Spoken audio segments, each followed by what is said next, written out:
হচ্ছে ওশিয়া হার্বালসের ফাইটোকেন যে হেয়ার ভাইটালাইজারটা আছে, বাড়ি থাকলে দুবার করে করবেন, একবার দুপুরবেলা একবার সন্ধ্যেবেলা কি রাত্রিবেলা। চুলের গোড়ায় গোড়ায় ভালো করে স্প্রে করে ফিঙ্গার টিপ দিয়ে হালকা করে ম্যাসাজ করে নেবেন।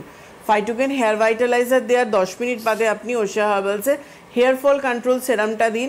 এই hair fall control serum not শুধুমাত্র হেয়ার ফলটা স্টপ করছে না, এটা ড্যান্ড্রফটাকেও কিওর করছে এবং এই যে ছোটো ছোটো ফুসকুড়ির মতো এখানে এর মধ্যে নিম রয়েছে, তো এটাকেও ঠিক করবে। কিন্তু আপনি এটা দিন এবং যেটা করবেন সেটা হচ্ছে উইকে 2 দিন আমলা কেয়ার শ্যাম্পু, 2 দিন নিম ক্লিন শ্যাম্পু করবেন।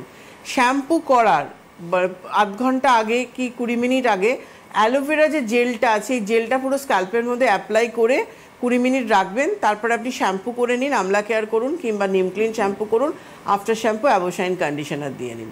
এইটা আপনি ফলো করুন। এই ফুসকুড়িগুলো ঠিক করার জন্য কিন্তু অ্যালোভেরা জেল ভীষণ ভালো কাজ করে এবং এই যে স্টিকি ড্যান্ড্রফটা রয়েছে সেটার জন্য কিন্তু অ্যালোভেরা জেল রয়েছে, এটা আপনি ফলো করুন। আর চাইলে উইকে 1 দিন করে কি মাসে 2টো করে হেনা প্যাকও নিতে পারেন, যেটা কিন্তু এই ছোটো ছোটো র্যাশের জন্য, স্ক্যাল্পে ইচিংয়ের জন্য, সব কিছুর জন্য কিন্তু হেনা প্যাকটা কাজ করে। কিন্তু চেষ্টা করুন আমি যেগুলো বললাম এগুলো করার, আর অন্তত মাসে 2টো করে হেনা প্যাক করার। কেন হেনাটাও কিন্তু ভীষণ ভালো একটা প্রোডাক্ট রয়েছে ওশিয়া হার্বালসে, যেটা একটা কমপ্লিট হেয়ার প্যাক রয়েছে। কিন্তু যেটা ধরো আমার এই ধরনের সমস্যা, আমার স্ক্যাল্পের মধ্যে ইচিং হচ্ছে, ছোটো ছোটো ফুসকুড়ি হয়েছে, স্টিকি ড্যান্ড্রফ বসে থাকে, এটা কিন্তু মারাত্মক ক্ষতি করে এই স্টিকি ড্যান্ড্রফটা। একদম।